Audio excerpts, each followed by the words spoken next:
Hey, what's up, everybody? Welcome back to season 2 of Conversations in Pop Culture, where I have with me again for the third time Mike Teener. And no, we are not brothers. I want to get that perfectly clear. The comments, I know they're coming in on that one. We were supposed to coordinate our outfits. That didn't happen. I got lazy. So welcome back, man. It's great to see you again, bro. Yeah, right. Like this is how we're doing it. I guarantee you, whether the comments are live or they're not live, and people are seeing this in all these comic books, they're going to totally comment. So I just want to dismiss that claim. And obviously, you got a lot going on right now because you got a current Kickstarter going on for Black Jackets issue 3, and you told me not to ruin anything. I'm going to avoid as many spoilers as possible. But before we get into any of this, let's catch everybody up on Black Jackets. So, what is the basic premise of Black Jackets? For those who've never heard of this Kickstarter, this comic, obviously we're 3 issues in, so I think it's a good starting point. Okay. It's basically these teenagers had to take over for their missing parents who belong to a fraternal organization of monster hunters. That organization's lasted or has been around for about a little under 100 years now. So they're taking up the mantle. They're trying to figure out what happened to their parents, but at the same time fulfill the responsibilities as these monster hunters. So the kids are growing together as a family, as a unit through this whole experience, and they're also, mastering the craft of being a black jacket, which is the name of this fraternal organization. The story so far is they're they're killing a lot of monsters, and they're learning a lot about their dynamic, as I mentioned before, just how they relate to each other and how they don't relate to each other. And so there's a lot of that teenage angst. There's a lot of that family feuding that continues to go throughout the series. And as every issue progresses, there's just more and more frustrations. There's more clues. There's more questions, and there's more monsters. Yeah, and I want to dive a little bit into issue 1 just to give an idea. So the parents just go missing. Their parents sort of don't say goodbye to them.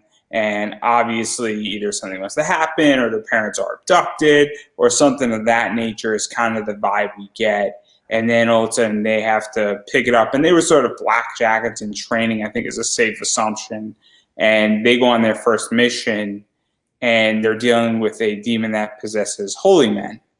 And so obviously we sort of get that entire circumstance. And then what makes things even more complicated is during that entire experience, a white entity, after they sort of deal with the demon, tells them to stay away from their parents and to stop looking.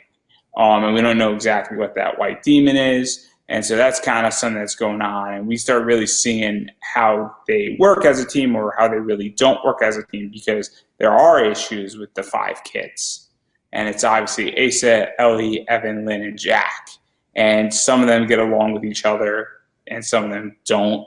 And it's very, very interesting just right from the outset, where we do get this idea where they're still in training in many ways. And it's kind of a Young Justice, uncooperative team vibe. Mm-hmm. You nailed it.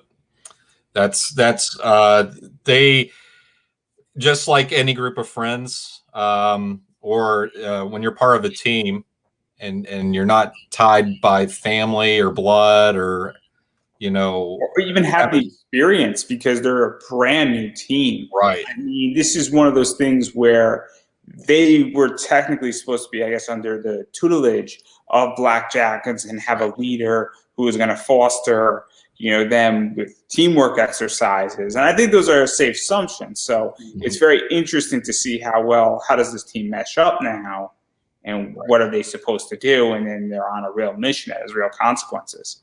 And then it's very interesting because this is real. It is, I think, the right word. Where this isn't some, fictitious, we all blend together within 3 episodes or 3 minutes. There's real conflict in this. And so what was that like? That's one of the things that I really like about Black Jackets, more so than other comics out there, is that there's a sense of this being real. Cool. Like you did such a great job of describing the dynamic between them. I'm glad, because I always wonder how it looks to others versus, you know, me knowing everything about them and what's going to happen to them. And I have to try to hold things back and try not to put it all out there all at once. But the idea was to make sure that the relationships develop organically, that you get a sense that certain ones already didn't get along with others, that there were suspicions of some of them already, that there's a trust issue between them. There's a lack of faith in certain ones. All that's just part of, I think, the nature of a team, right? You know, if we all believed 100% in all of our team members, whatever environment we're in, that would be very suspicious. I would say that'd be very unusual circumstances. I think there's always doubt. I always think there's trust issues. There's always room for maturity. And so that's why we started with these characters as teenagers, and want to watch them grow and develop into, you know, strong, competent team members. And they're not there yet, obviously. That's definitely what propelled the series. And to even go further, because while they're having these issues, you know, they go back to their nice mansion that I guess the Blackjackets, either one of them lives in or all of them live in, or it's the fraternity, or it's like a communal housing type thing. I'm not exactly sure, but what winds up happening is that each of them is also processing the loss of their parent, where these kids aren't bratty, spoiled, ungrateful children. And I want to make that clear, where just because they have issues with each other doesn't mean that they don't miss their parents. And some of them are being more standoffish, and some of them are being more reserved, and some of them are also trying to hide them being upset, and some of them are crying and things like that. And it's very interesting because we have two separate sides and two separate issues on the opposite side. And it's just issue one. And so what was that also like? Because obviously all these different kids would process it differently. Mm-hmm. And so that's something that I think also makes it real too, because they're human still, and that they're not brats, and they're not, you know, being difficult. They're just all sort of meshing together, but they all are dealing with this problem differently. Yeah, I think that's what makes them fun to read, to digest. I think is kind of trying to develop personalities for all of them. And that's so hard to do when you're dealing with like a comic of 21 to 22 pages. There's a lot that can happen in such a compressed amount of time. So you just try to play to strengths of characters as often as you can so that you can better define the character. And I think if I'm doing this right, which I'm still learning how to do this, you know, but if I'm doing this right, then I want to ask a reader like, hey, you know, what's Evan like? You know, what is Asa like? How do you think those two interact with each other? And if they can actually tell me what they think their relationship would be like in a broad spectrum, then I think I've done my part, you know, because that's what I wanted, was to set up some tension between certain characters, and then also find different ways to define each and every one of them, even if it's in the middle of a fight. Define the characters in the middle of the fight, you know. You don't want to ask my opinion on Asa and Evan. There's so many things, kid, that I could say on the topic, but we all know Asa's a lot of fun, and so again, everything that I'm not telling or everything that I am showing is all intentional at this point, because I really mapped this thing out to make sure that you don't really ever quite know what's coming before it hits. So there's definitely meant to be more than one twist. There's definitely meant to be some things that really would surprise you, like, you know, if you were really invested in the characters the way that I hope the readers are. But all of it comes back to the dynamic between them. And I feel like I do that more than I spend time on the actual creation of the monster and the conflict. It's more about these characters and how they're going to mesh with each other. Well, we all know that in issue 9 of this series that Asa and Evan are going to tie the knot. That's a whole different ballgame. We all know, because Evan is going to be smart and say, yes, dear. Anyway. Yeah. I think he's been humbled. So and obviously I'm joking, because I don't know what's going to happen. They get married in issue 3 completely. That's quick. So it's just the way it goes. You know, One day they're fighting, the next day he's on his knee proposing. It's just the way it goes. But anyhow, I don't really know what happens in issue 2. I think that summarizes the relationship that teenagers have a lot of the time too, though, right? Just highs and lows, just every day. And now I want to get back to what's actually really going on, because issue 2, and I'm going to spoil some stuff in issue 2. Basically, they're looking for their parents, and they sort of get a weird lead. And they sort of fight 3 witches from Salem who were executed and who are out for revenge. And I love the idea of that in of itself, where these 3 witches are monsters and they want revenge. And obviously, we all know the Salem witch trials. And I thought that was a nice touch of creating a very recognizable monster, because one of the things that is helpful in comics, and this is why people do Wizard of Oz comics and people do Alice in Wonderland and do, other things, that Neverland is big as well right now in comics, is that certain characters and attributes, even if you change up the story and flip it upside its head, and we go back to Zenescope's Wonderland, you still recognize this concept. And at least with your book, it's a brand new original idea, but when they're fighting 3 witches that are clearly from the Salem witch trials, it's a very nice touch to have that and create a sense of familiarity for the reader. And so what is that like for you in building that out and also giving the team an opportunity to bond? Because it is a nice writer's trick in many ways, whether it was intentional or not. Right. I think, what do they call that, a bottle episode? Is that what that's called? I think whenever they're confined to one space or one room for the entire story. I don't know. I'd have to look that up again, or maybe if somebody's watching, they can comment on that. But I think they always refer to that as a bottle episode. But like issue 2 was a lot more fun for me, just because, you got more time with the characters and how they're going to talk to each other and interact. So the whole thing, and for everybody that hasn't read it, rather than going out and fighting monsters, they decide to stay home and calm down for a moment, because they're all rattled. And, like Andrew said, they got a new lead. And so they needed some time to process what just happened, what they just found out. And so they decide to stay home and take a day off. And obviously that doesn't happen. And then, as Andrew mentioned, the Salem Sisters. I'm not ruining too much. It's really not a spoiler. I think it's not. It's not really. It's not. It's fair to say so much. Issue 2 came out already, and it's been out for a while. Yeah. And anybody who is interested in reading this, there's nothing that's majorly spoiled in issue 2. By no means. No, and Andrew, you're probably doing a nice job, because, like, if it was me, if you're trying to get me to talk about issue 2, which I was kind of already starting on it, and I was already trying to pump the brakes because I was thinking I was going to give away too much, but you haven't done that. For me, it was late in the game when I came up with the Salem Sisters. I worked with the artist. I just call him Frank, but it's Francesco Tomaselli, but we shorted it to Frank because it's a lot easier for me. I don't do well with names with more than one syllable. So, he did.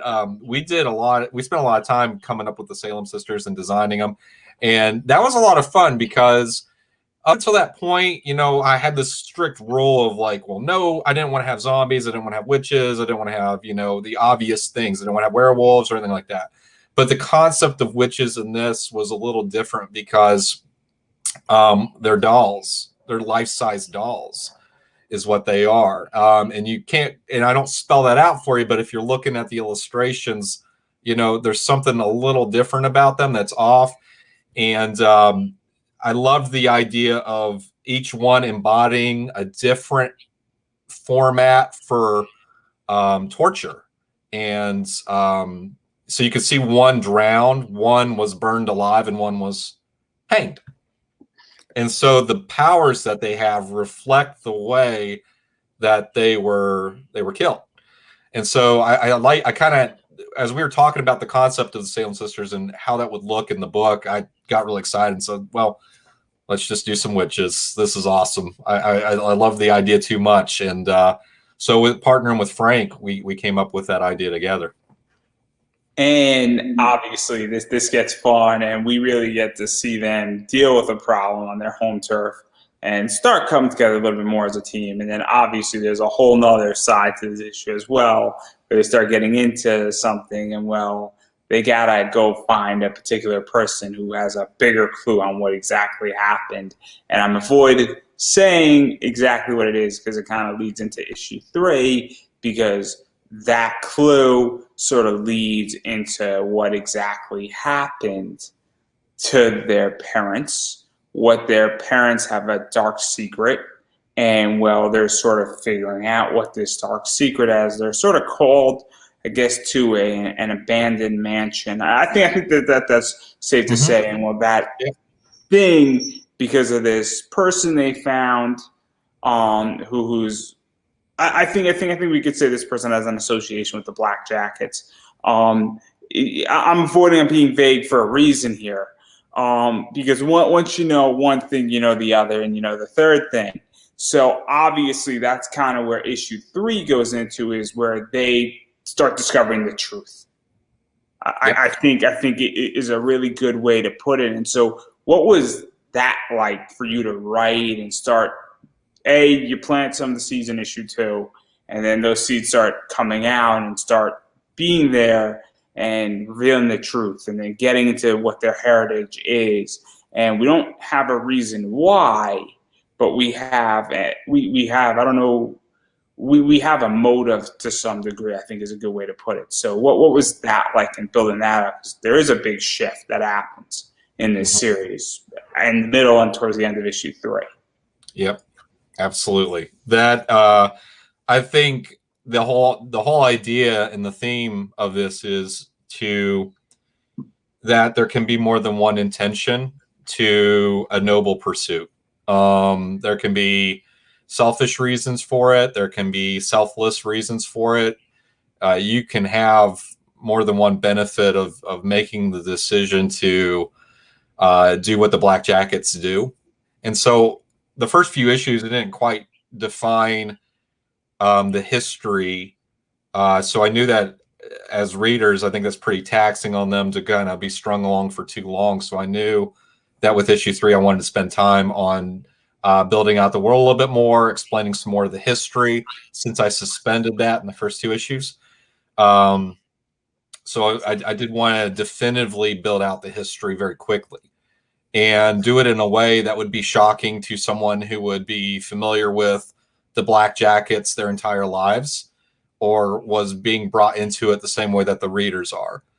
And that's kind of the idea of issue 3, is to make it impactful for the characters and the reader when they finally find out some pretty significant components to the history of the Black Jackets. At this point, these kids and the new generation of the Black Jackets, which is what this is, to some degree, are completely baffled and shocked, and they are confused, and it's a real conflicting, question. And there's questions of, where are our parents still? What did our parents do? What prompted this? What was the reasons why? And where does that leave us and what we were taught being brought up? And when were we going to find out about this also? And while those questions aren't directly asked, I think it's a safe assumption to wonder those questions. And that's kind of what I think is being thrown out in issue 3.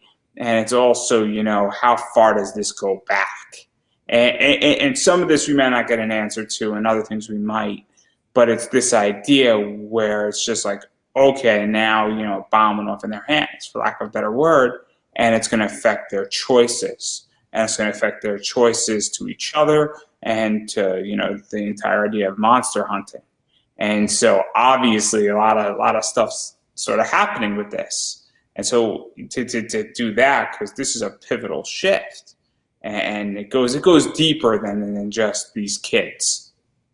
Yeah, it does. That's definitely, again, you nailed it, man. It's the kids are just our gateway into what's really out there, and we're seeing it through their eyes and through their experiences. And I thought that was the best way to build the world out, because they have a strange familiarity with everything, but they've been at a distance somewhat.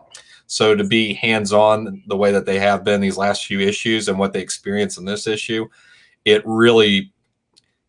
matures them. They start to see the darker realities to what it is to be a black jacket and the responsibilities of it and the risks involved.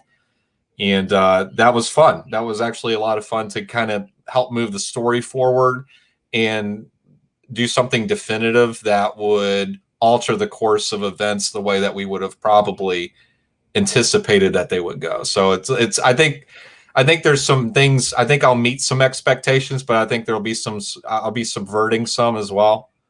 So I think issue 3 we did a good job of that, and I don't want to pat myself on the back with that. Like I think Frank did a really good job of helping out with this too, because this was not the original script that we had intended for issue 3. We threw the whole thing out after he and I talked one night, and we had it was just a better idea overall.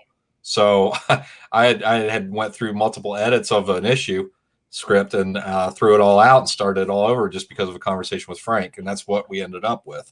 And I'm really happy that we had that conversation, and this is what we decided to do. And obviously, there's a few surprises. I'm not gonna. I want to give something away that'll be interesting.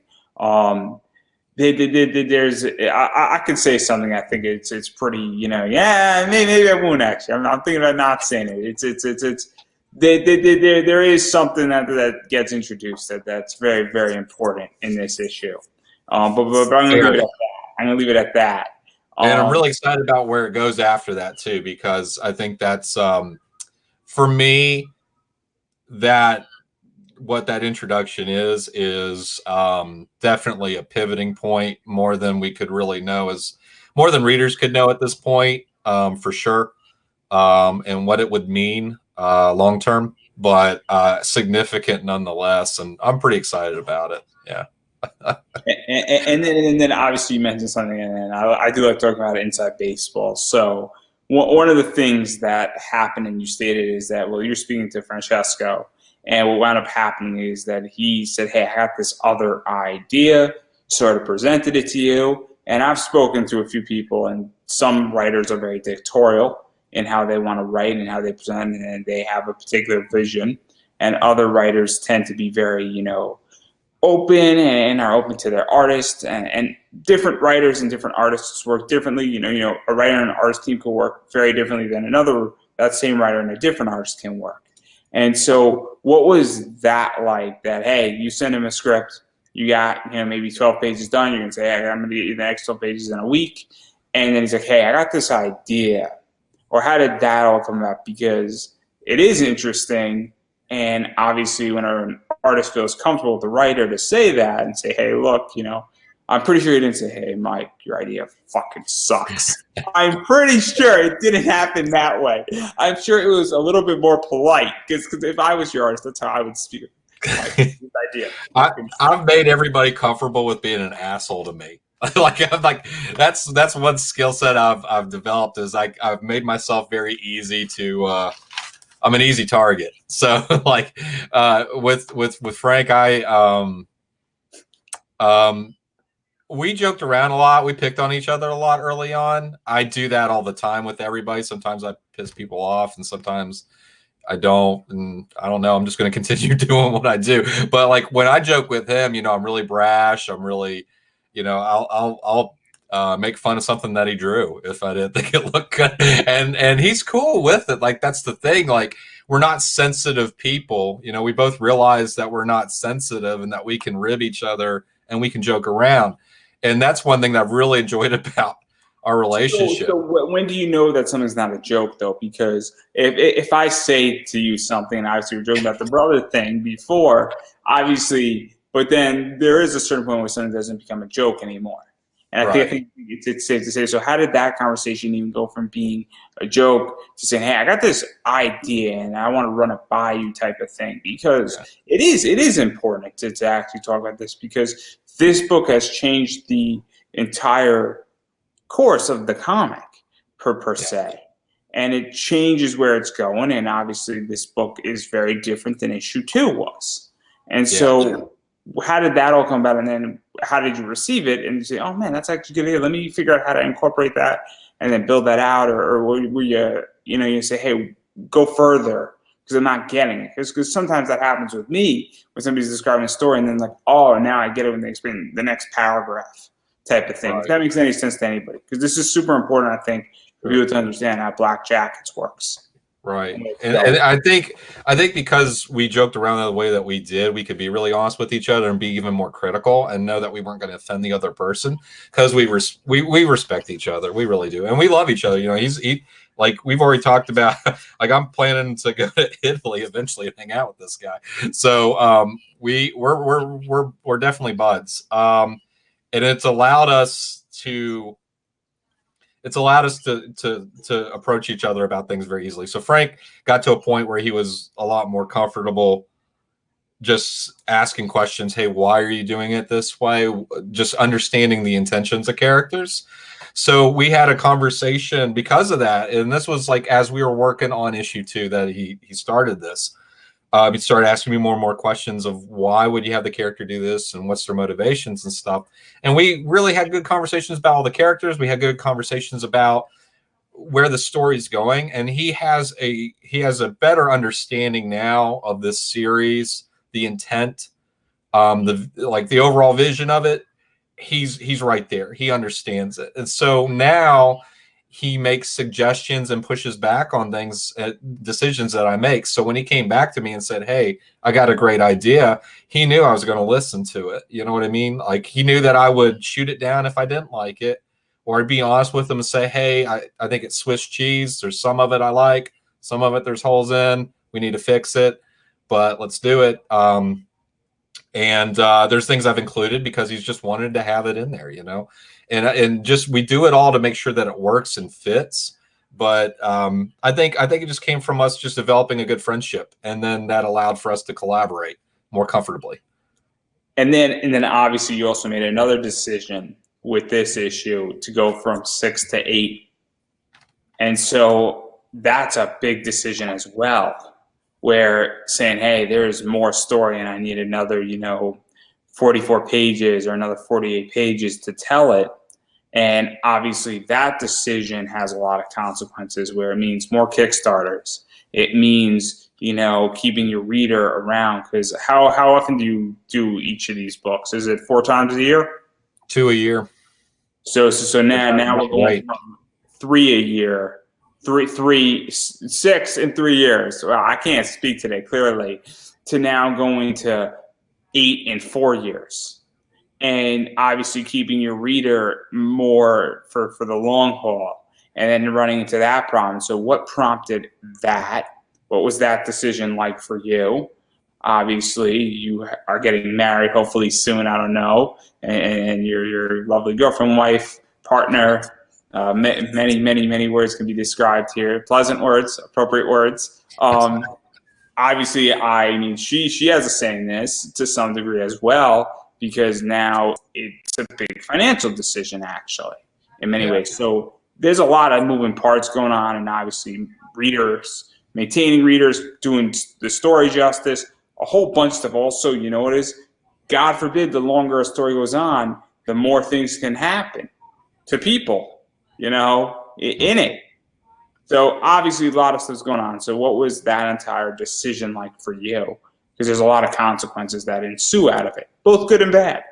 Yeah, I think I'm just going to do 6 issues. Now that you're I'm just like that. I think success. I've convinced you. I've done my job. We can all go home here now. Everybody just go home. Take tomorrow off. Yeah. You finally did it, man. You're the one that talked me into not pursuing my dreams. Great job. So now imagine me talking somebody off a bridge. Yeah, man. I'm very good at that job. Dude, I think you've just proven your capability, your skill set. So I think just do it. Don't worry. Just do it. You'll be fine. Don't worry. I'm just gonna be over here smoking a cig. Go right ahead. I don't know what to answer the question. We just came up with more ideas. Is really all it came down to. We didn't want to stretch it out too far. 6 issues was definitely the goal, and then when we were talking about the characters and their relationships and everything that was going to happen, we realized that, you know, sometimes in order for us to really get invested in some of the shock and some of the surprises and to have the emotional impact that I'm hoping to achieve with this series, sometimes the passage of time helps with that. You know, you need to have some time with these characters to feel the effect, right? So um, I think that was one thing that we talked about early on. And then number two is, you know, we need to better define the characters and we need more stories to develop that. So the idea was we just came up with more conflicts that helped develop the characters and further the story. And that was the first, that was the only decision really, was that we had more story to tell. And that's why we decided to expand it from 6 to 8. Eight's not a definitive end to just the Black Jackets universe or anything like that. Like, there's definitely room for more if people want more. But I didn't want to overstay my welcome. And I thought there was risk with that by doing 8 issues. But at the same time, I think there's still a lot of people out there that haven't got to read Black Jackets yet. So I don't know if I've really found my audience just yet either. And so, and there's truth to that too, because with the Kickstarter for issue 3, the most popular tier that I have right now is the Get Caught Up tier. So it's for all the uninitiated. And I have so many people that have just never read the series before. This is important. And sorry to cut you off, but no, it's all right. You launched issue 2. When did you launch issue 2? There's a logic to my question, and it's going to make sense in a second. I think everybody's middle of last year, summer of last year, I think. So during the summer of last year, I don't know if you knew this, but there was more Kickstarters happening. There was actually more success, and one of the problems that happened with that, I think, last year, and partially why your Caught Up tier might be extremely popular right now, and I'm curious what you think on this, is there's a lot of good projects going on. And I think there was more people who had money, but guess what? If your project and 10 other people's projects are going on, somebody's project is going to get dropped.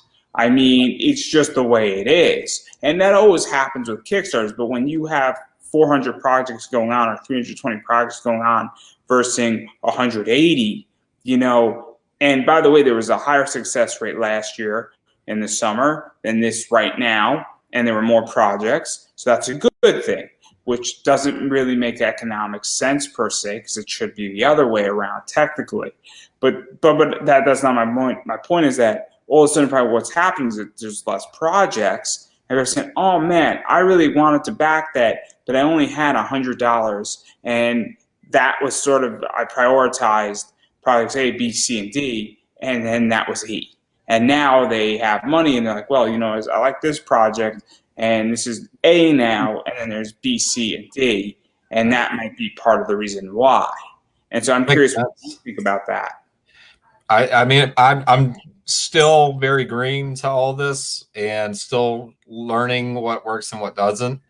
And I don't think a year like the year that we had really gives you a true pulse of what you can expect to see.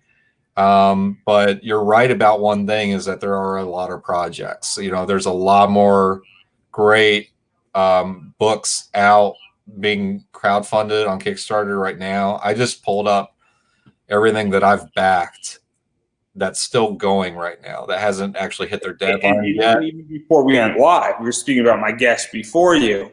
Yeah. And that's a Dungeons and Dragons role-playing tabletop game, and that's doing 130,000+.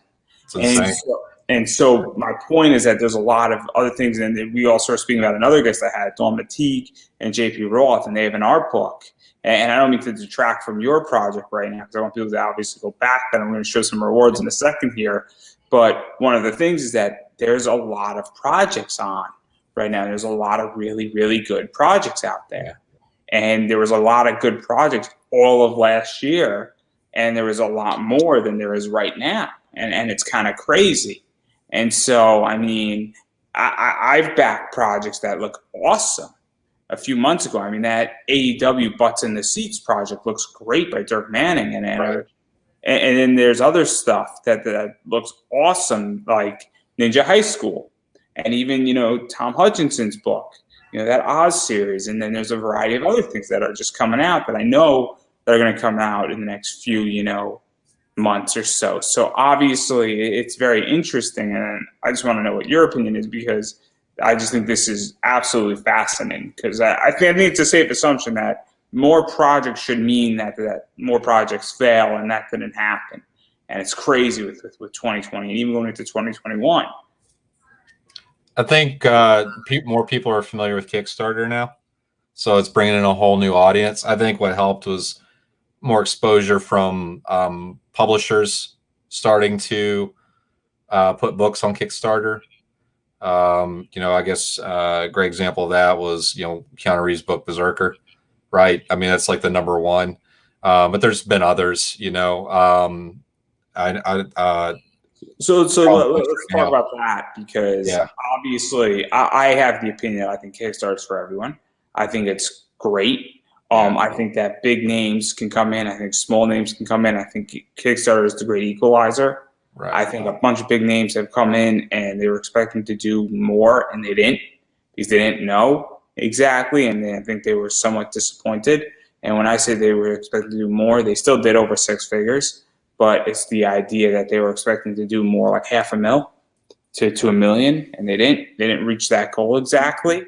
But at the same time, when big publishers come in, they do tend to draw and suck out oxygen, and they do tend to come in and suppress. And you can say, well, everybody belongs to Kickstarter, and who are we to gatekeep per se?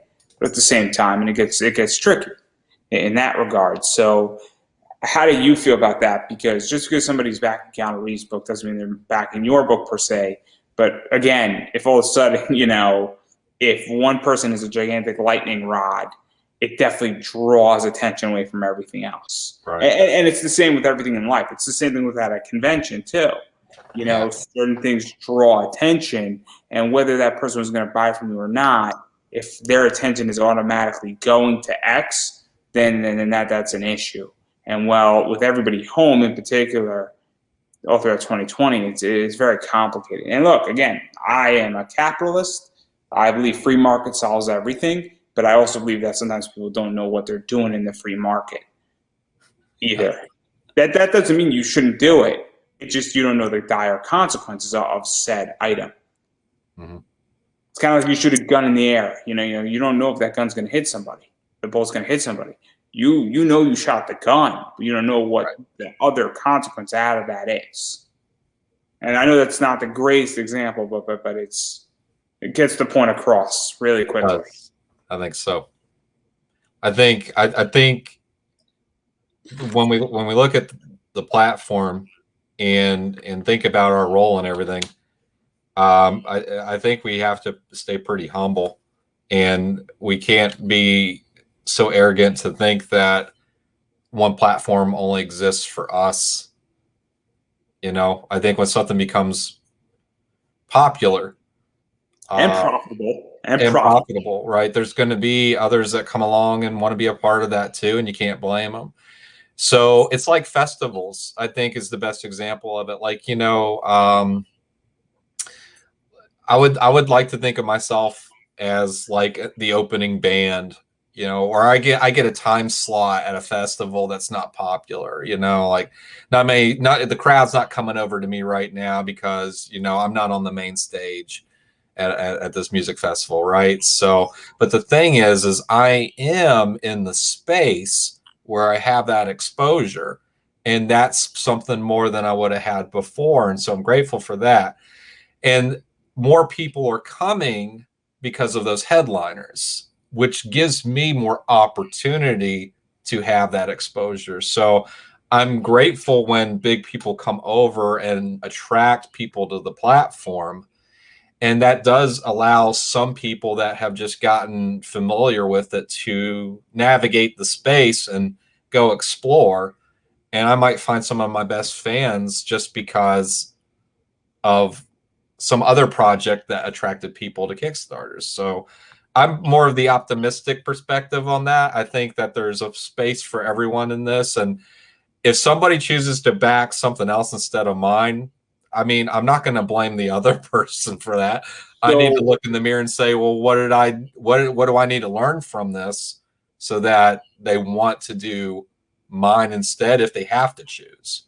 I'm going to throw out a challenge because this is something that's been going on in comics, and it actually crossed my mind. So comics, and I know you've never been to a convention before, but comics at cons have been shrinking for the most part. And we have now gone from Comic Cons to everything cons and pop culture cons. Right. And so do you think that this is somewhat of that degree?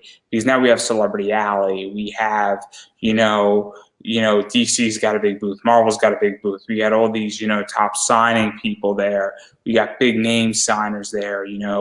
We got, massive cosplay stuff now at conventions. And it seems to me that when big names come in, it's now becoming less about indie comics, which was what Kickstarter in the comic space was more about, and that it's almost having what cons went through about 20 years ago in 2001, Phantom Menace, that's that fault. I kid you not. Fun fact about San Diego. San Diego, in order to promote the Star Wars movie, George Lucas bought up a bunch of tables at San Diego and put a bunch of Star Wars stuff to promote the movie. That's how we got celebrities at Comic-Con. That is legitly how that happened. And that has legitly, after 20 years, is why you have celebrity wings at cons and why comics have shrunk. And I feel to some degree that's where Kickstarter is going. And there's nothing wrong with it. It's still an indie platform and indie creators can be there. But I think that there's this concept where people are not mindful of it. And it's okay it's okay to want to do that. That's fine with me as long as we know what we're doing intentionally for it. And obviously, I'm new to Kickstarter as a backer in the last 2 years extensively. Not even the last 2 years, probably the last 18 months. So I'm with you to that point where I'm new to it. It's just that after 150 interviews, give or take, most of them being indie comic creators, I get a sense and then I have a real understanding looking through so many projects of what's out there. So, you can challenge me. I'm totally cool with my idea of being shot up. I think, well, no, I agree with you in a lot of ways. I think nothing that you said, I think anyone could really disagree with, but at the same time, we're going to have to just continue to innovate. I think when we realize that we're not getting connected to readers, we're going to have to find a new platform or a new means to do so. We just have to learn where are they going if they're not coming here. I'm going to take a shot at summing it up to some degree. Do you feel that maybe 2 years ago, you just had to be on Kickstarter and did a little promotion and not do outreach and not actually have to do things like this or not have to do 20 of these to promote your project or run Facebook ads or actually be active in a Facebook group or a Discord group. And now if you're on Kickstarter and you're an indie creator, you have to be almost a marketer too.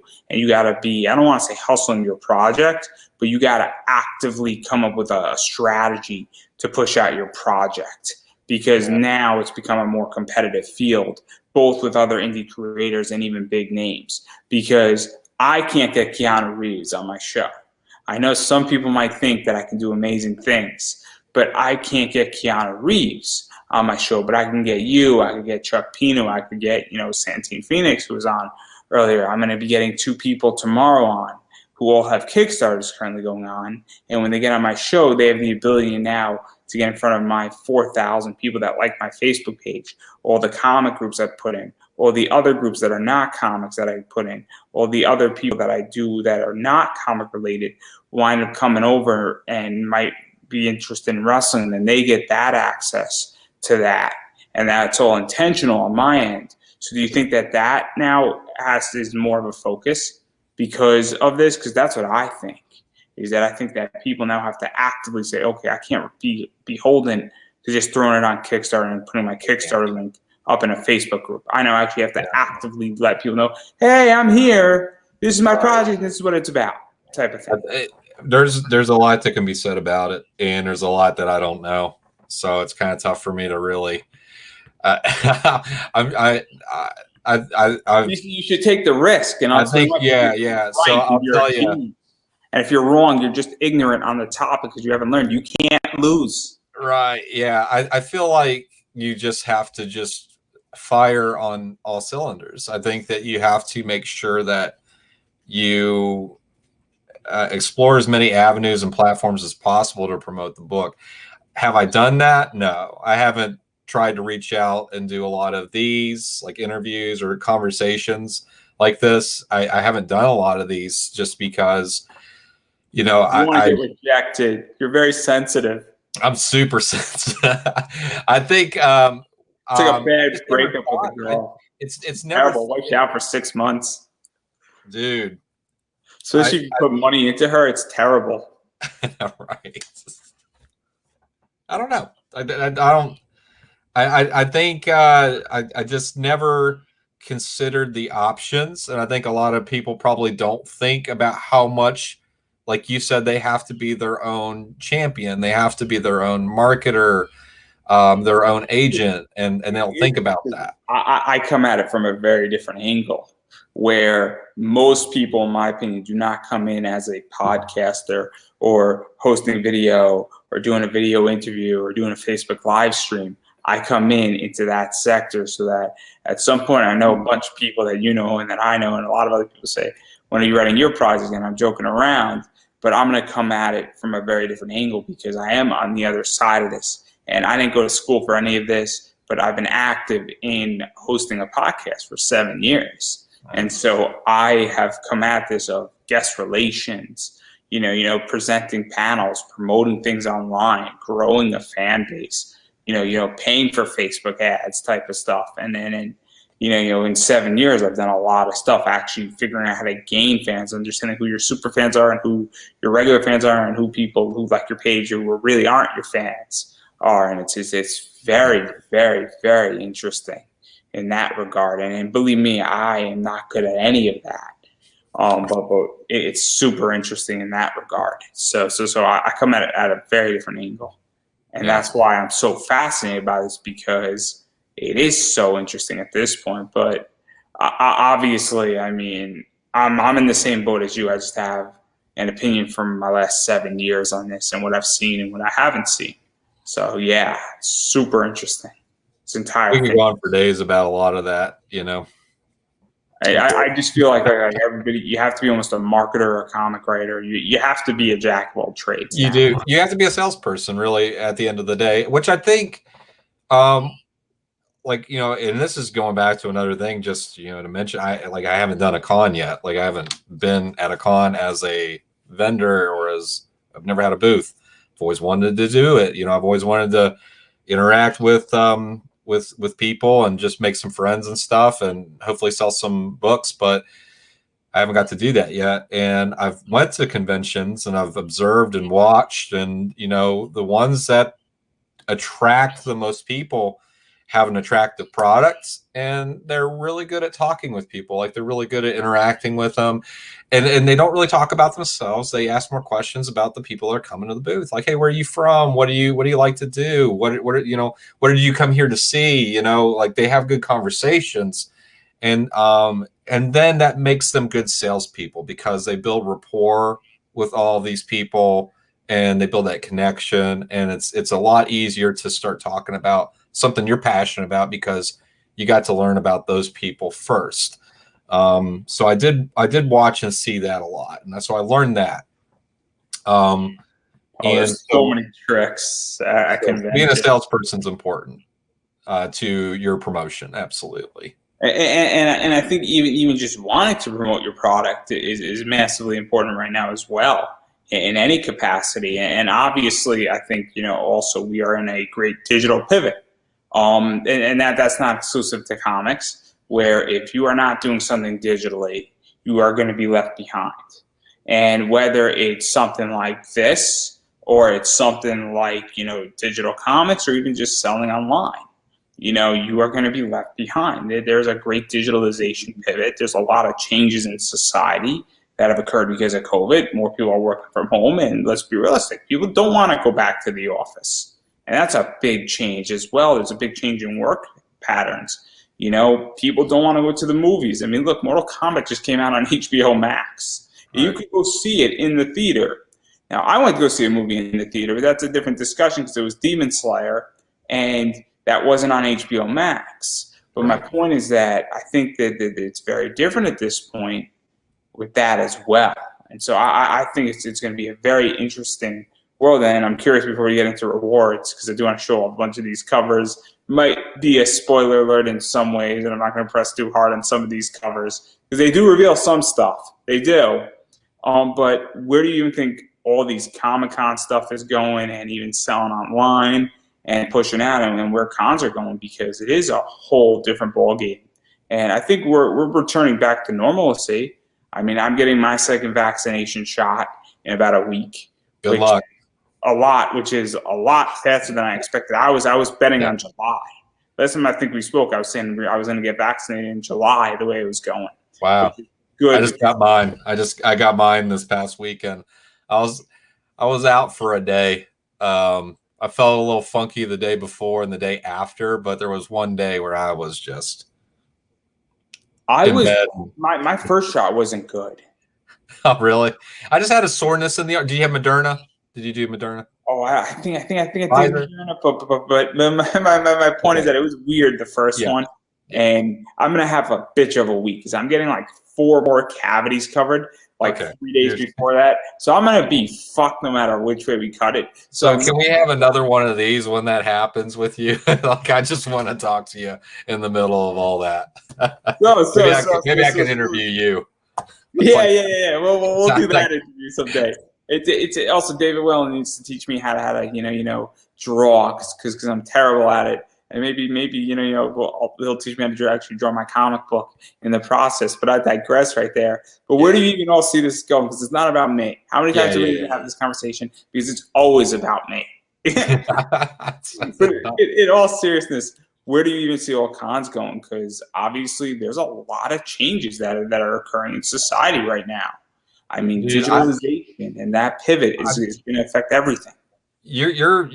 I don't know, just because of where I haven't been on the vendor side. You have an opinion. You just don't want to say. I know. I'm sheepish to predict things because I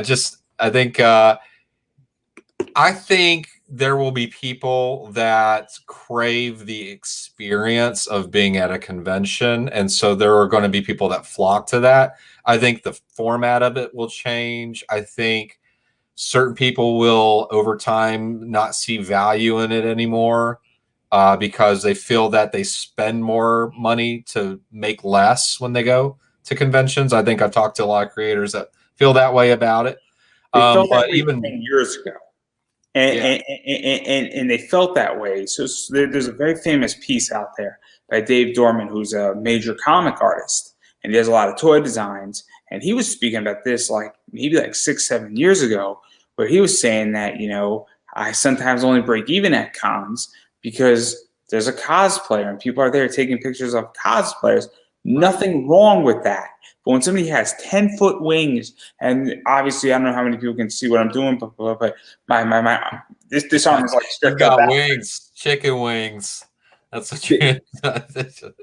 But yeah, you're right, and that's just part of it. I think that not everyone's gonna get the attention that they feel like they deserve when they're present at a convention, And do you feel that this, because the way I feel is that statistically this is going to do anywhere from 250 to 400 views. And whenever I start putting it out in all these comic groups, and also if I wanted to, I could spend money to get more views on it. And do you think that doesn't mean sales per se, because obviously we're not selling, but a lot of people do sell comics. And I think that that's something indie creators have to do. And you guys almost need to create the indie comic shopping network. Might be doing it, just saying, where it's not a bad idea in reality what I just outlined. If somebody wants to do it, please feel free to take it, because I really do not want to run that.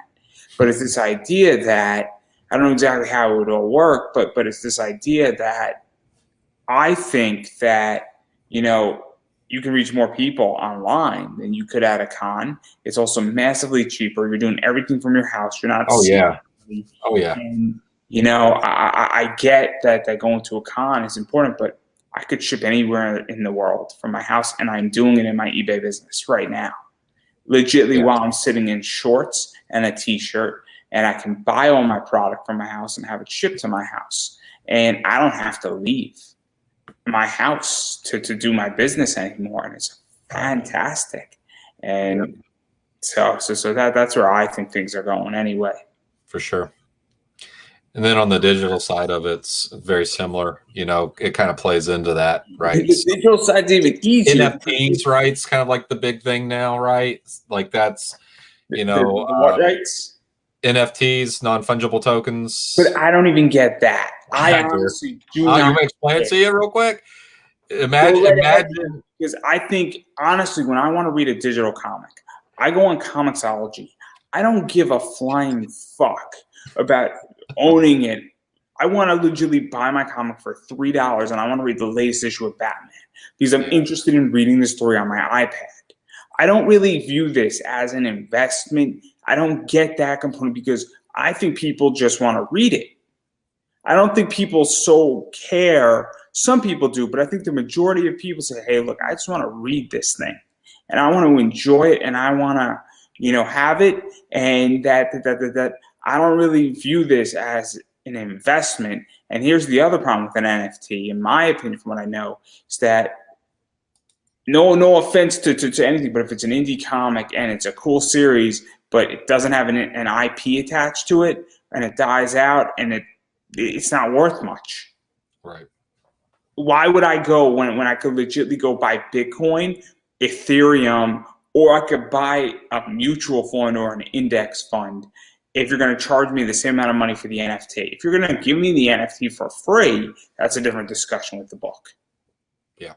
And again, it feels like a brand new thing. I know it's been going on for a while, but it's definitely something that I know a lot of people are starting to explore. I've talked to a lot of artists that have started to explore that. So I have an opinion on it. I think it's bullshit. I think it's a bad investment. And here's my issue with an NFT. The whole point of an NFT is I think it's a gigantic scam. I really think it's a gigantic scam because they retain a piece of it that they get a royalty every time it's sold. And it's creating a perpetual royalty against moi. Okay, when I buy a stock, I buy AT&T. Okay, I own that dividend. My brokerage firm doesn't own a piece of that because I own the stock. An NFT is as if, you know, my brokerage firm got $1 every time I got a dividend or I sold AT&T. They don't get a piece of that. So if I bought AT&T for $1 and then I sold it for 30, my brokerage firm sees none of it. I see all of it. The person I bought the stock from sees none of it. So that's why I think this is a gigantic scam that a bunch of artists created saying, oh, we're going to really make our money each and every time this is a tradable commodity and that we're going to make it so that it's tradable, or that if it's only traded 5 times in a year, well, and it's traded each time for $25 more, we're going to make $2, $3, $4, $5, and it's going to be kicked back to us. Yeah. That's my problem with NFTs. I get it. I'm taking the risk. Hey, you know what? I'll never do it. Okay, you can count on me to not explore that simply because it's so intricate that I don't want to be involved with anything that I don't understand fully, right? And I think a lot of times if it's not something if it's intricate, chances are there's probably a scam in there. There's something in there that is meant to be concealed to a certain degree. You know, I think I can see a little bit of that in it. But you know, the thing is that there's people that will do it and have done it. I get it. There's a platform for it. So it's when will it go away, or when will it evolve? It's not going to go away. No question, it's here to stay. I just think it's so hyped up, and I think that there's no exchange for it. There are minimal exchanges. It's in its infancy, and I think people are going to learn very, very quickly what it actually is, and then they're going to figure it out. First thing, if I'm going to own anything that's crypto, I'm going to own Bitcoin or Ethereum or you know, Bitcoin Cash or Bitcoin whatever. You know, there are better things to own than an NFT. And especially because NFT and comics are extremely priced right now with what they're being explored on. And also, why would I want to own the hard asset first? I'd rather own the hard asset, especially if there's only 250 printed. And I deal with this. I'm on the opposite side of this. This is like, I know this space as far as exclusivity, and a digital exclusive to me doesn't make any sense, especially if you only have like 50 of them, digitally, like, and also you have corporations that then get the royalty, and it's not even the artist, and that's where it gets even furtherly complicated. That's where it can get really dangerous too. So I understand that. This is the idea of what was intended as a good thing, because an artist has to make money, and then they sell for $50, but the thing is really worth $250. That was the theory, from my understanding. Right. But now you have WWE creating NFTs, and WWE is a $3 billion company that every time the thing gets sold, they get a piece of it. Are you kidding me? And then now that's the idea with bigger NFTs.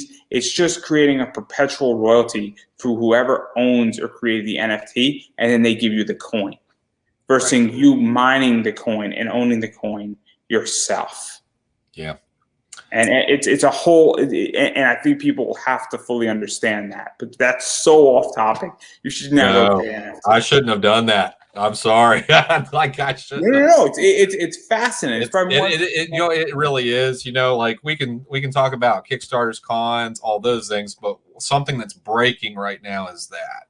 Like, that is definitely here and now something that's happening in the indie art community. And everybody is excited for it until you sell your NFT. And you're like, man, I'm getting $1,000. And it's like, nope, you're getting 900. What do you mean I'm getting 900?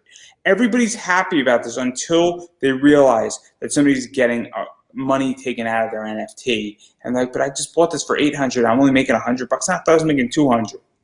Yeah. That's when people are going to pay attention. That's when people are going to be really pissed. Right. And I think over time it'll evolve and people will see more of that. And it'll modify, adapt, and change. Whatever its form is now, it won't be that a year from now. We all know that. It just changes. It has to. Just like we've had to. We've had to adapt and evolve, even from a physical format. Right? I'll say this right off the bat. Again, the people I had on before you, about 30 minutes before you, 40 minutes before you, they have NFTs attached to their book. It's cool. It's a cool concept. It's included. I get the fact that it's the new hip thing, and I like those people, but it's creating perpetual royalty because they created the coin. Mm-hmm. So whoever creates the coin with the NFT, because that's what it is, it's a token. It is creating perpetual royalty. Right now, I could create a token on this interview, and then I could sell you this interview for $10. Now that's in the marketplace. Now you move that thing out for $20. I then get, if my royalty or my perpetuity component is 0.05 on it, which is 5%, I'm getting $2.50 or $2 off of that. And that coin now goes up to 40 and it's sold again. All of a sudden, if that coin is traded 1,000 times and each time it bumps up by $2, all of a sudden I recoup more than my $10. Right. And while you made money on it, you didn't. I made more money than you did. Right, because you were the. And it creates almost a reverse perpetuity pyramid scheme. Yeah, makes sense. Wow, it's brilliant. So I'm making a note right now. Don't do that, Mike. Do it multiple times. Like, I'm going to create this. Never bring up NFTs. Great. Andrew again. Got that. Made a note of that. I'm making notes. Hold on. Just trying to make sure. So right. Obviously, I want to get off of NFT. Yeah, it's super interesting. I have an opinion on it. Again, I'm also self-interested because legitimately it hurts my business. And I think that you can't make as much money as people think you can make with them. And I think it's a horrific, investment thing. And I would talk more about it, but I don't have a Series 65. So that's the end of that conversation. A Series 65 allows you to financially advise people, for those who don't know, and you don't need a company to sponsor you. I really want one, and I might get one in the next year, just so I could have it on my resume. Series 65. Awesome. It's awesome. Love it. There's other reasons why too, because I want, but I want to talk about the rewards. And so obviously digital is you have a bunch of digital stuff, and that's cheaper. It's straight to your email. I believe you could get issue 1, 2, and 3 in a combo pack digitally. I think you can get issue 3 digitally. And then what else can you get digitally? Because I'm not exactly sure. Is that just the bulk? So I can I don't know if you want me to just stop with digital, but the rewards. Well, we're going to talk about the physical, I promise. Yeah. Okay. I was going to say I didn't want to go too far ahead or anything like that, but digitally, I try to keep it really simple. For a lot of the people that weren't familiar with the series before, making it very easy for them to jump on board. The digital catch-up tier is like $13, so you can get the first 3 issues for $13 digitally, and on top of that, you can also do the same for other books that I've made, like Midnight Highway and Undercity Tales, where you can purchase those as add-ons. Yeah, let's talk about that too, because yeah. What are those books really quickly, so that people know that Sure. add-ons, obviously, Yeah. you can also get the physical books. So let's say that you have issue 1 of Black Jackets, I think, and correct me if I'm wrong, you could add on issues of Black Jackets as well. Right, you can. Yeah, you can add on issues of those if you want. And as far as the other books are concerned, Midnight Highway is just this love letter to 80s horror and science fiction. It's best way to describe it is Alice in Wonderland meets Twilight Zone. It's this kid that is driving home from a date, gets stranded on this supernatural highway that's full of just all kinds of crazy, wacky stuff. Learning about life. Yes, there you go. So the whole story is just him on this endless journey down this highway where he sees all these just, fantastic and unusual supernatural entities and events, and he has to find ways to navigate through them. So that's every issue, and I co-write that series with Alex Madej, who's a buddy of mine, and so that's the first issue that we have out of that right now, so you can pick that up. And then Undercity Tales I co-wrote with Scott Wilkie, who's also a friend of mine. He was on this show. Yeah, that's right. He was on. Well, he's on with me. Did you have him on separately too? Did I? No, I didn't have him on separately. Okay, yeah. All right. So he was on with me. We also worked on Dead End Moon together, which that book's not out yet. But Undercity Tales was a sci-fi noir story set in the 1950s. There's this underground city on planet Earth where all these refugee aliens have come to our planet to start over. And they're all living in this massive underground city together. And it kind of highlights the corruption and intricacies of so many different people from different cultures living together. Kind of mirrors what really happens to us out in the real world, but with an alien makeover. And so we're following. Equal, but some are more equal than others. Right. There's dominant species down there, right? So I deal with there's different issues that would be addressed through that series. So we have issue 1 out of it. We are going to go back and help develop that series probably after this year, but we put it on a brief hold to explore some other titles. But you can pick up issue 1 of that as well as an add-on. And then let's get back to Black Jackets, because there's a bunch of issues, and I want to show them because you have 6 variants, but you have more than 6, and I'm going to explain why. But we're going to leave it at the 6 initially. So obviously we got this one, which is cover A, which is, I believe Francesco did this cover, and it's just the standard cover A. I guess technically it's a variant, right? Sort of. Right. I guess you can call it that, since it's the primary cover. It's the original. So that's cover A. Yeah. And then this is cover B. and this is done by you all can read because I'm not good with names. Federico Sabatini. So, He's a friend of Frank's. He just got picked up by Marvel. He's going to be working on a book for them. So I thought I'd go ahead and mention that in there.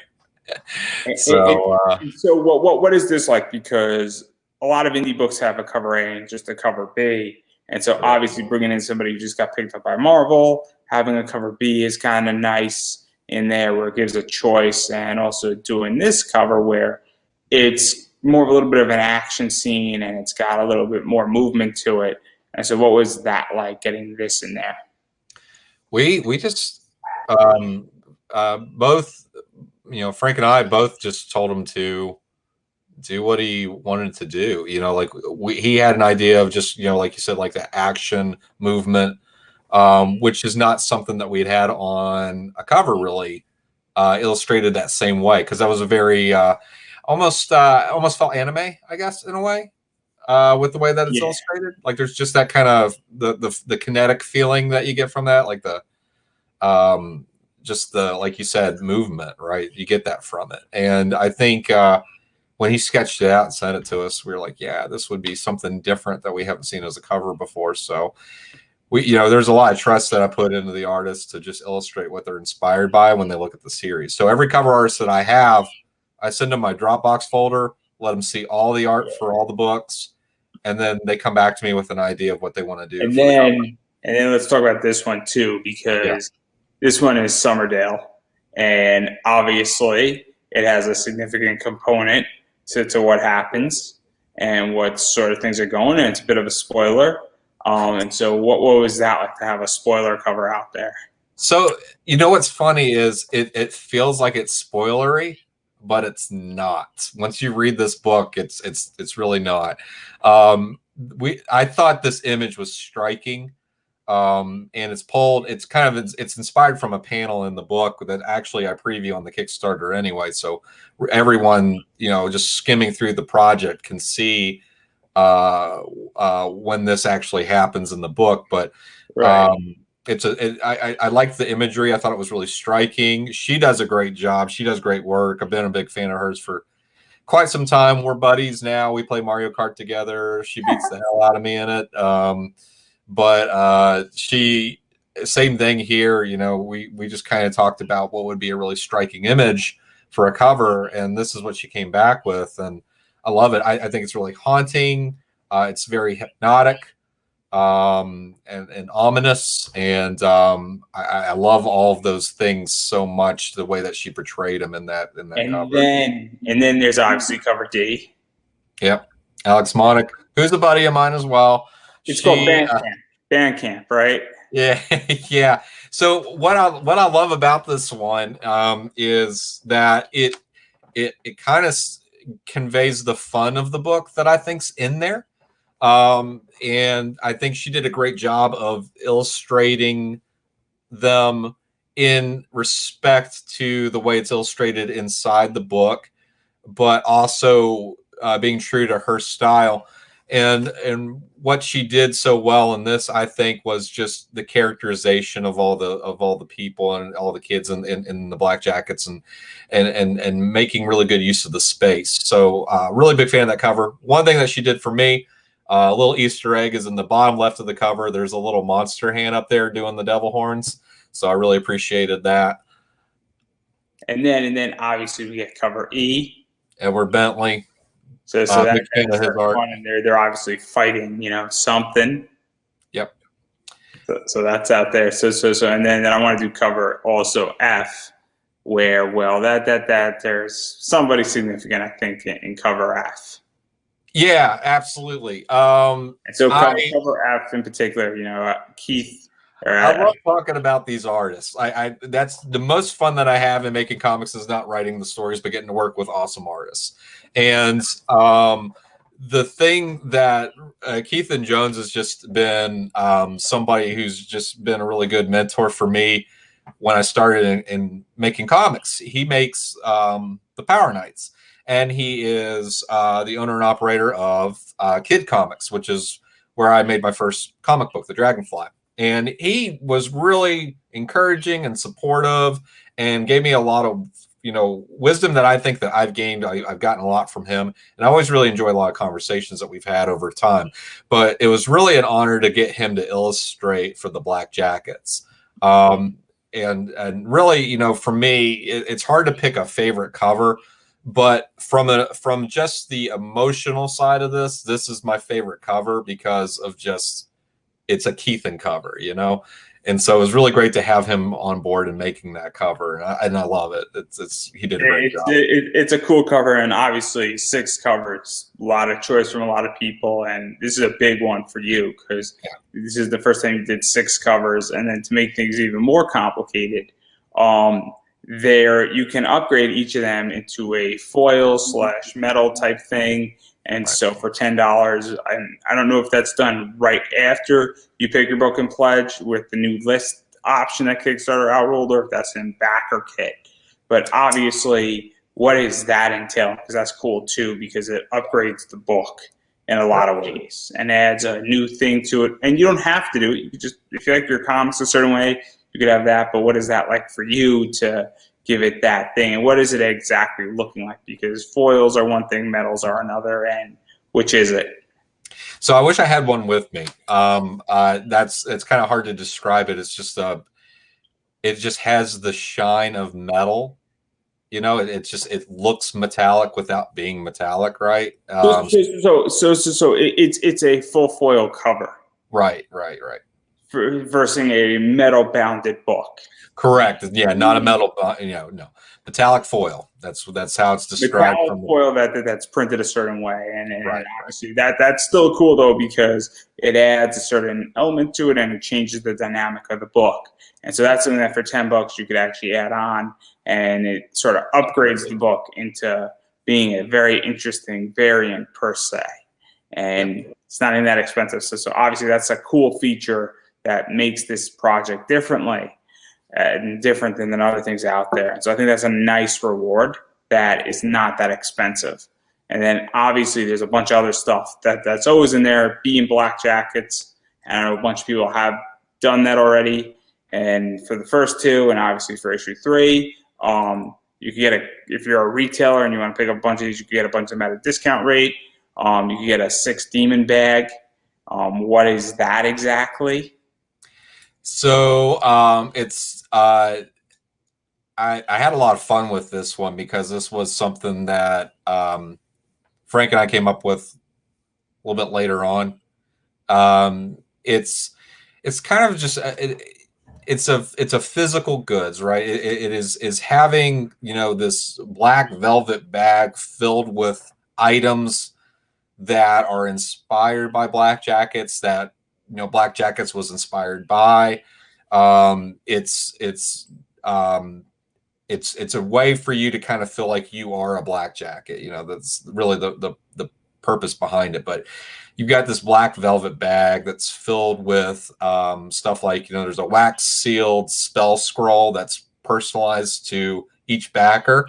So if you want to break the seal on that spell scroll, when you open it up, it's going to have a unique incantation that is just for that backer. Or you can keep it wax sealed and you'll never know what was in it. And that's fine too. You get an amethyst crystal pendant that would be something that a demonologist would use to trap demons or store demons in. A glass vial filled with this concoction that the character Jack uses in the book, kind of like a performance enhancer. So you're going to get that. That's be something more than an alchemist would use. There's a tea light holder. There's a leather-bound journal that'll be embroidered and have your name engraved on it.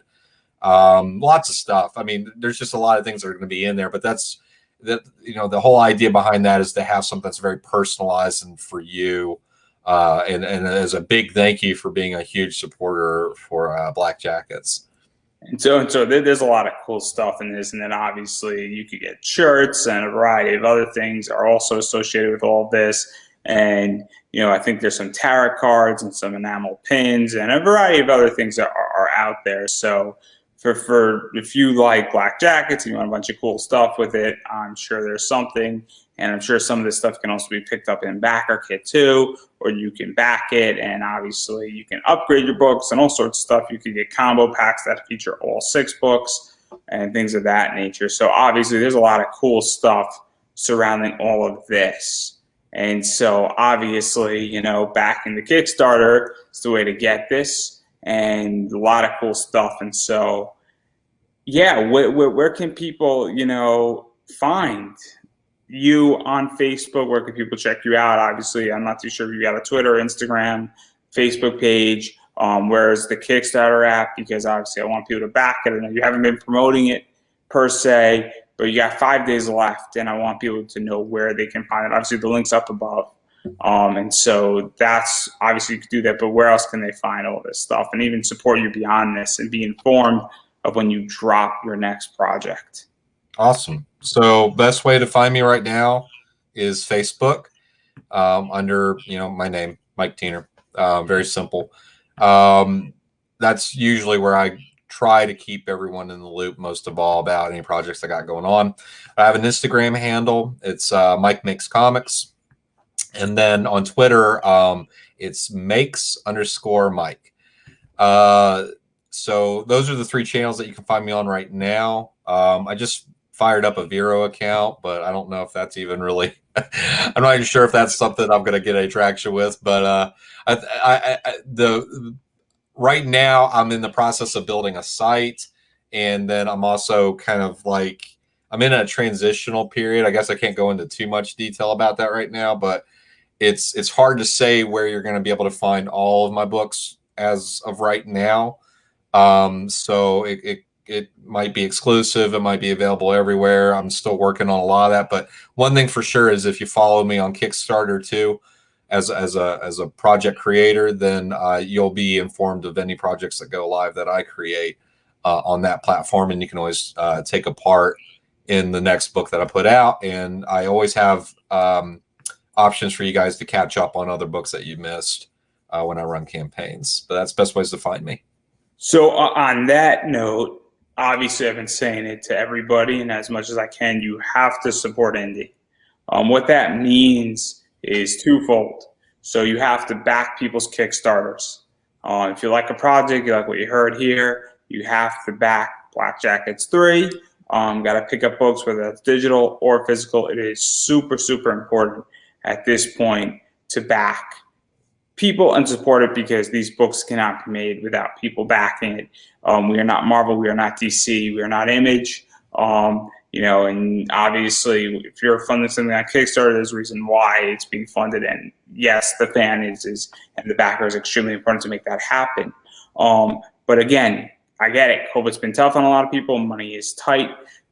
People, please take care of yourself. Take care of your boyfriend, girlfriend, husband, wife, dog, cat. If you got kids, make sure your kids are good. Make sure your rent is paid, your mortgage is paid. Make sure you got food, electricity, water, shelter, all that stuff that is basically needed for survival. Also, make sure you're good for the next month as well. Because while we are turning the corner on COVID, and I'm very optimistic, things are going to be rough for a little bit longer, and things are not coming back the same way that they were, and it's going to take some time. So please make sure that you are good on that. If you have debt, you know, make sure that you're paying that down too. And if that's the case, follow people on social media. Makes a huge difference.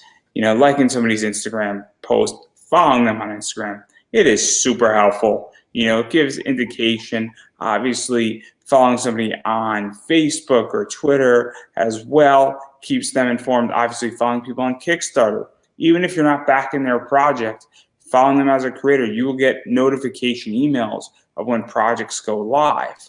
And that is super helpful, because maybe you can't back Black Jackets 3, but in 5 months from now or 6 months from now, Black Jackets 4 comes out, and you're in a better position and you're informed on that. Or you're just kept in the loop on Mike's next project, and then you're like, oh man, I backed this, but still followed, so that you're aware. Like, man, this came up. Oh man, I really like his work. Boom, you can back it. So obviously that is super important. And if you are backing it physically or digitally, and you're throwing money at it, for lack of a better word, you should still be doing all the social media work, because it does make a difference. And even just hearting or retweeting something or liking, giving it a heart every other post on Instagram, or maybe even once a week, it makes a huge difference. So please go do that. And on that note, I'm going to give you the final word. Sure. Thanks. So for everyone watching, thanks for sticking around. I guess what I would say about supporting the indie community, not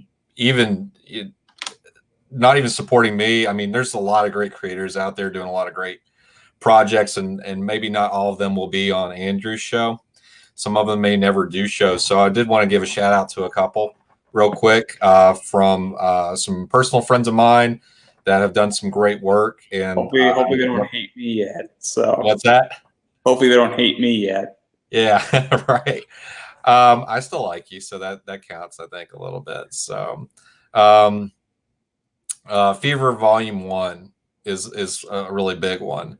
From a buddy of mine, Ryan Cummins, really great writer. I just backed it. Did you? Seal of approval. He's coming on soon. Cool. We're going to talk about that, so we're not going to talk too much about that, but it's good. Really good. If you like Bang Tango, which is an Adrian Sabar book, Fever is very much like that book. Cool. I want to put that as a quote. You need to put that on that book. Pop Anime Comics. That's the quote. The new Bang Tango. The new Dane Tango. Gotta check it out. That one for sure is a big one that I would like for a lot of people to check out. Oh, and speak about Ryan's book. First 24 hours. There's a special deal going on with Ryan's book that if you back in the first 24 hours, you get an extra bonus. So for those watching it, yeah, it's super important to back that book.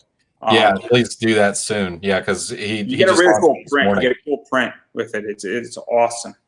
Yep. So I'm really excited for him. I think it's going to do great things. But any opportunity that I got to bring it up, I think is important. So definitely check that one out. I'm from West Virginia, so I've got a buddy that is also from West Virginia that has a book up called Pinpricks, the graphic novel. It's doing pretty well. It's achieved its goal. It's got 9 days left on the campaign. I've got it pulled up right now, kind of looking at it. But it's an anthology series, and it's full of a lot of witty, macabre instances and scenarios and characters that I think if you're a fan of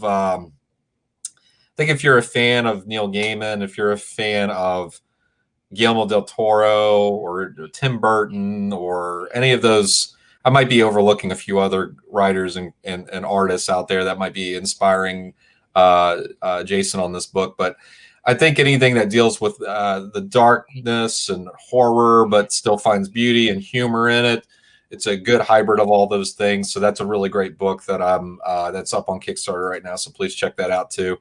Those are two that I would just bring up right away. There's several others I could, but those two for sure get my endorsement. And I really think that those are two projects that everyone should really check out and consider supporting. And I'm going to add my thing into this. So I have a Cash App link up there. If you want to support this show or throw me a few shekels, feel free to. It's definitely appreciated. No requirement, but definitely it's not easy to do any of this, and legitimately running StreamYard every single month. So feel free to also do that, because indie is not just comics. There's a lot of people doing a lot of stuff, and whether that's Go Coffee or Patreon or anything like that, it goes a long way. So keep that in mind. But again, no commitments from me. But for those who are interested, that's what that link is. As well as go watch all my other interviews too, because I get it, money's tight. But seriously, like my other interviews and share them. Even more so than supporting me monetarily or even donating any money to me, I really appreciate when people share my interviews. It makes a huge difference, whether that's private in a messenger or just in a group or to your personal page. It makes a huge difference. So please go do that as well. And on that note, I think that is a wrap. Thanks, everybody. Thanks, Andrew.